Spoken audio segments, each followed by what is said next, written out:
I think it's important to remember why you're doing it. I've always wanted to develop a disruptive technology and commercialise it. That's the reason I became an engineer. And to have that forefront in your mind, I think it helps you through the lows. But there are also amazing amounts of highs. Hi, and welcome back to Shares for Beginners. I'm Phil Muscatello. For the past few episodes, I've been focusing on market reactions to the virus. I don't know about you, but I'm getting tired of the relentless focus, and that's why this episode is a change of pace. A refreshing cleanser to look forward to better times and the optimistic promise of technology and innovation enabled by capital. I'm speaking with founder and Chief Technology Officer of the Hazer Group, Dr. Andrew Cornejo. G'day, Andrew. Hey, Phil. How you going? Really good.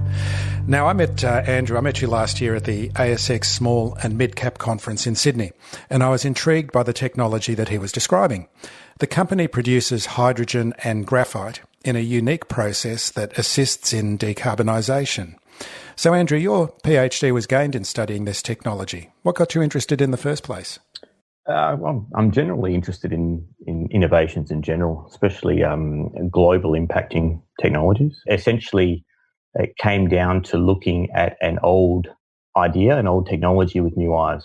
The idea of the process of methane decomposition has been around for a long time, since the 50s, in fact. Mm-hmm. There's been research in academia since then, but it's never really been commercialised.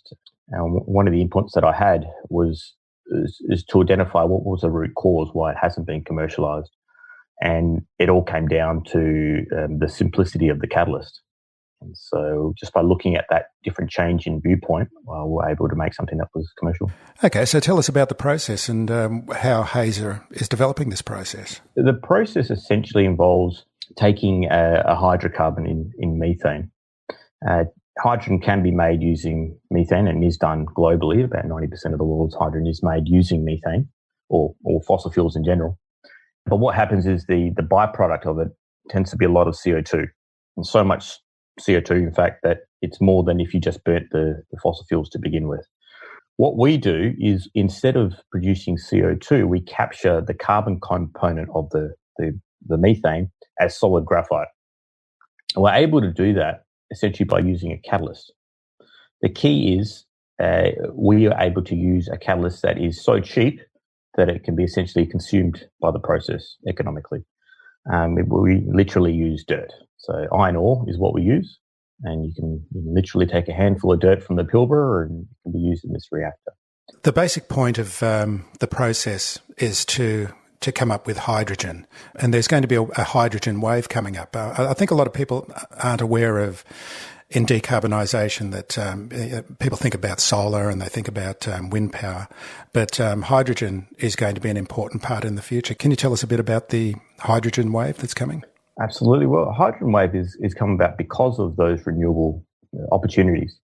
So renewables itself, whether it be solar or wind or what have you, the price on these technologies is coming down dramatically. And what hydrogen does is enables the transportation of that energy.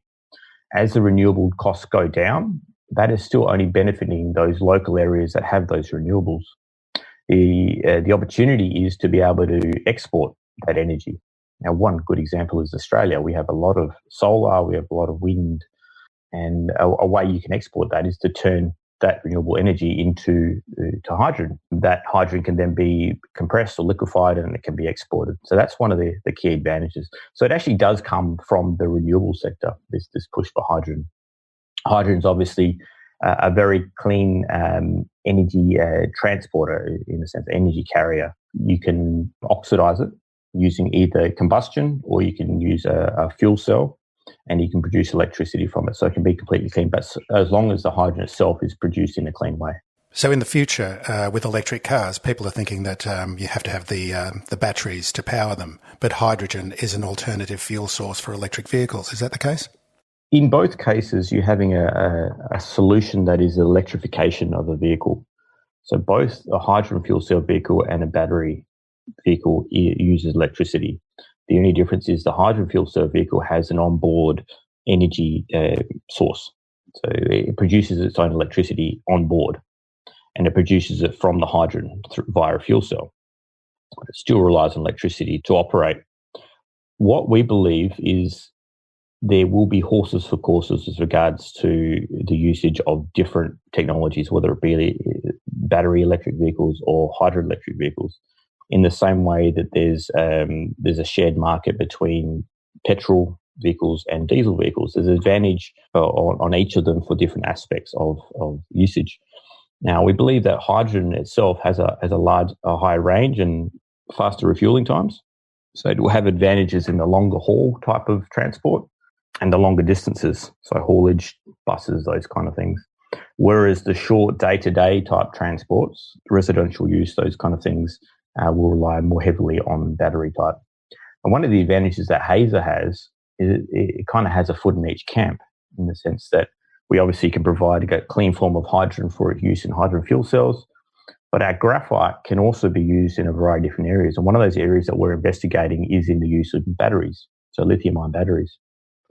I'm not sure if it's well known that lithium-ion batteries uses quite a lot of high-value graphite. What we might be able to do is replace what traditionally is derived either from synthetic sources like petroleum coke or through mined graphite, and to instead use our own. Now, the advantages of that might be the properties in itself. We have quite unique forms of graphitic carbon that we can produce. But it is also in the form of the CO2 component associated with the production of that. Obviously, if we have a process that is sequestering CO2, like in the instance that we're talking about, you essentially have a green carbon that you're utilizing for those purposes. So not only do you have electrification of a vehicle, but you also have a very green component that's coming in or going into that product itself. Yeah, I know you've used the term sequestration, but it's almost like it's, carbon positive, carbon negative? I can't actually work out how to describe it, but you're actually taking carbon out of the system and producing a usable byproduct, aren't you, with that carbon? Because graphite basically is carbon, isn't it? Graphite is carbon, that's right. Yeah, it's a different form of carbon. Essentially, yeah, so on the sequestration topic, yeah, we are sequestrating CO2 by carbon in the fossil fuel, but also in biogas. So if we're able to use biogas instead of natural gas, we essentially go down the path you mentioned, so carbon negative. Now, biogas is derived from a biogenic process. It's gone through biological sources to some degree initially, and so it's captured CO2 from the atmosphere via plants through photosynthesis. If you then produce biogas out of that, and you crack that biogas using our process, and by crack we mean our process, you produce hydrogen and carbon. So you're essentially storing that carbon that was once in the atmosphere as a solid form of carbon, which has on uses. That's what we classify as a carbon negative scenario. And it can be quite large amounts of sequestration that you're doing via this process. When you first started with this process, was graphite part of the idea in the initial phases, or was it something that you realised that along the way of development? Yes, the market for graphite was indeed known, and it was always a requirement that, or at least an additive, that we get a revenue from the byproduct in order to offset the cost of the hydrogen production. So that was always understood. The real question was whether it was a primary product or a secondary product, and I think that's what changed from here to there. What we were very fortunate about as a company is that both of our commodities had its day in the sun in terms of the market. It was quite attractive right in the early stages when we went through the IPO process. The graphite component was very attractive to the investors because graphite was going through the roof.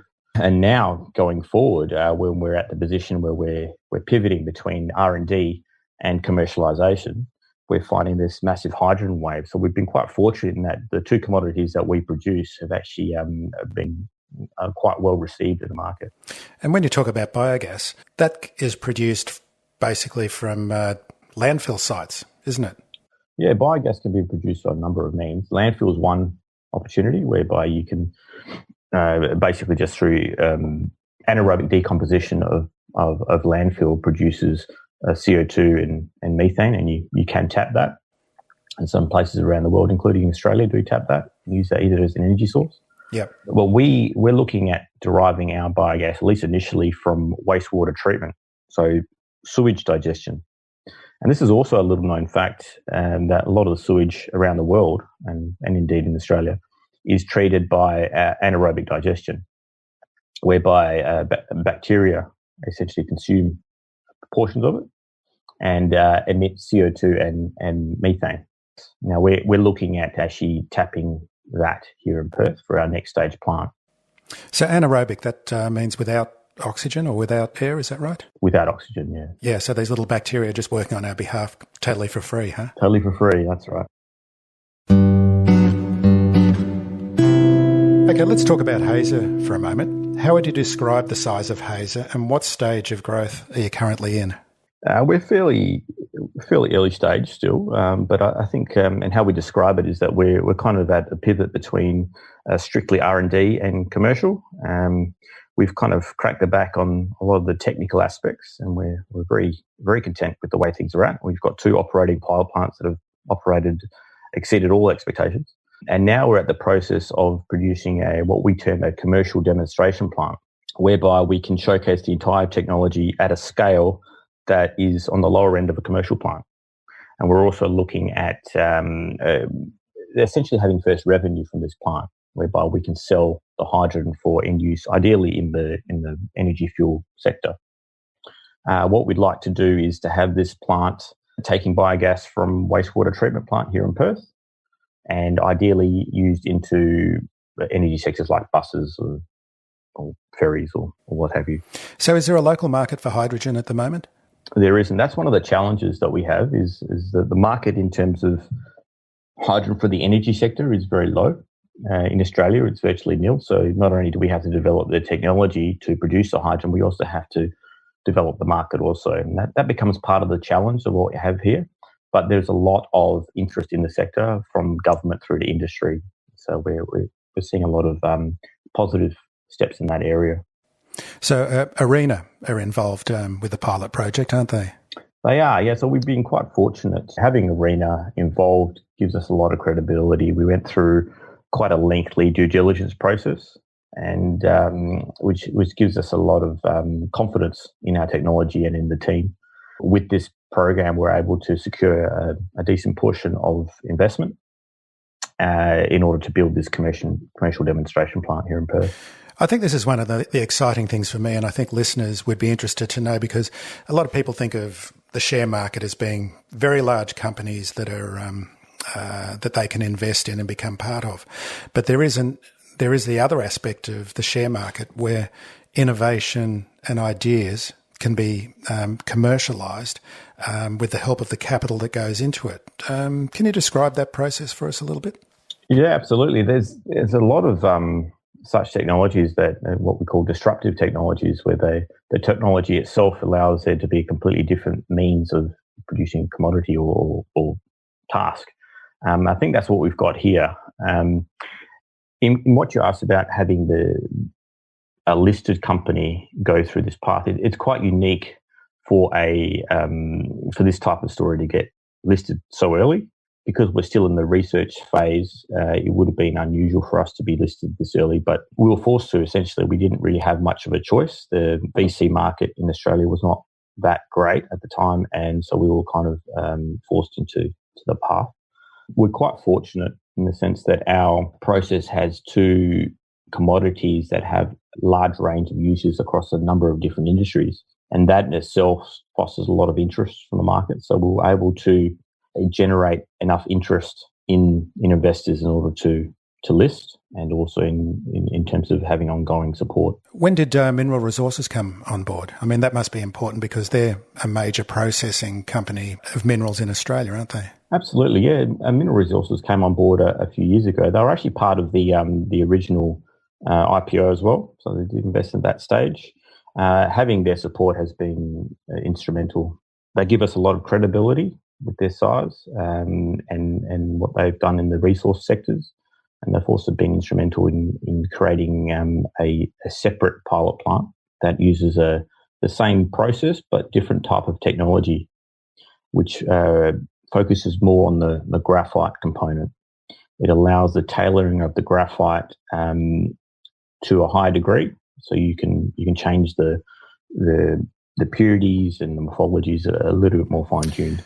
I think listeners, when they think of disruptive technology these days, they're thinking of digital companies and digital solutions and cloud-based solutions. But yours is much more of a real-world disruptor. Yeah, it's a disruptor in terms of its being in the industrial sector. Has its challenges, though. I mean, I think you tend to find IT disruptions happening more frequently because it's a little bit easier to get to market. The scale-up costs aren't necessarily as high there. We have the challenges in the sense that we have to build scale, and in that there's inboard risks. But I think the opportunities there are quite large, and in our sector there's a lot of opportunities because on both sides of our commodities there's a large number of industries that require those commodities. So in the hydrogen, you've got an existing market for hydrogen in industrial hydrogen production. So for the production of ammonia and petrochemical refining, explosives, fertilizers, that's an existing market that's available globally today. So I think it's $100 billion a year market existing today. The growth sector in that market in hydrogen is in the energy sector, and that's what the hydrogen wave that you're talking about, that's what that is revolved around. And then on the carbon side of things, there's a whole different array of different industries that use the carbon side. We produce various forms of graphitic types of carbon just by changing the process slightly. So temperature changes or pressure changes or catalyst changes, slight tweaks, and you can drastically change the type of carbon that you produce, the different graphite morphologies. So in that way, we can not only try and tweak our graphite for different applications in the graphite industry. So for instance, in electrodes or lithium-ion batteries or refractory, we can also then potentially tweak it for other carbon-related commodities such as carbon black or activated carbon, which are much larger markets in themselves. So we actually have a little bit of an advantage over other carbon-related commodities in the sense that it can be tailored. So Hazer is basically your baby. You're one of the founders of the company. How does it feel having nurtured it through to this stage for you personally? Oh, it's been a roller coaster ride, I'll be honest. I think it's important to remember why you're doing it. I've always wanted to develop a disruptive technology and commercialize it. That's the reason I became an engineer. And to have that forefront in your mind, I think it helps you through the lows. But there are also amazing amounts of highs in the whole process. And yeah, I can just say, look, it's something that I would encourage, but I would encourage eyes wide open because it does take it out of you, but the rewards are there, and it's certainly something that if given the opportunity, I would take time and time again. So I think there's inherent difficulties in regards to taking what is a concept through to commercialization. There's inherent challenges, technically, commercially, business related. Point your finger in any direction, there's always going to be a challenge. There's a number of complexities. I'll give you one example is, for instance, our pilot plant. Being early stage listed, we kind of had to run before we walked. And developing a pilot plant is not a trivial matter. I mean, we're talking unprecedented process, and you're rushing to develop it on a budget. That's a recipe for disaster. And the commissioning of that plant actually took a little bit longer than what we hoped. It wasn't great, but ultimately we got there in the end. I think those are just examples of inherent ways scaling up a technology. I suppose you're not building something from a blueprint that's pre-existing. You're designing and coming up with it as you go along, aren't you? Well, that's right. I mean, even when you have very simple or very precedented technologies like crushing and screening in the mining industry, I mean, they still have very large commissioning time to ramp up to full production. And they're very precedented. It's been around for decades. And so you can appreciate when you have an unprecedented technology, you can appreciate even more difficulties going along the way. But it's part of the challenge. So what is the timeline? Hazer first started in 2007, is that correct? The research started, so I started my PhD back in 2007. Mm-hmm. Yep. And the company listed in late 2015. And now we're at the position, as I said, where we're right at the cusp of commercialization. Mm-hmm. That's the next step where we can start to have revenue in. So it's a very exciting time. Quite excited for the time ahead. Can you give us a description of the pilot plants and how they're operating? We have two pilot plants. They both are in Perth. They're essentially of the same capacity. They use the same chemistry, but the actual reactors themselves are slightly different, and they're done like that to allow us to develop or to tweak certain aspects over others. The next stage, which is what we're talking about, is the commercial demonstration plant. Will be situated on Women's Point here in Australia. It's a wastewater treatment facility. And the idea there is to use the biogas, to treat the biogas and to utilise that in our process to produce hydrogen for ideally the energy sector within Australia. What's the overseas market for hydrogen, and why is Australia well placed to tackle this? There's certainly more appetite, or at least currently more appetite for hydrogen in other parts of the world. There's quite a few hydrogen fuel cell vehicles running around the world today, and likewise fueling stations. Australia's a little bit on the back foot on this, but we're now that we've got the national hydrogen strategy, we're certainly making roads into that endeavour. There are opportunities in exporting, whether it be this technology or even other forms of hydrogen production. There's a national hydrogen strategy. I've never heard of this. Yes, there's an initiative that's come about initially by CSIRO. But yeah, there's quite a few interested parties that have developed schemes and roadmap to get Australia on the hydrogen bandwagon. Andrew, thank you very much for coming on, because it's just such a pleasure to hear about innovation and optimism in these times that we're going through at the moment. And I really congratulate you on the work that you're doing. Thanks a lot, Phil. I really appreciate your kind words. Shares for Beginners is for information and educational purposes only. It isn't financial advice, and you shouldn't buy or sell any investments based on what you've heard here. Any opinion or commentary is the view of the speaker only, not Shares for Beginners. This podcast doesn't replace professional advice regarding your personal financial needs, circumstances, or current situation. Thanks to Christopher Soulos for music production with that special Greekalicious flavour. Remember, music always flows, even when the money won't.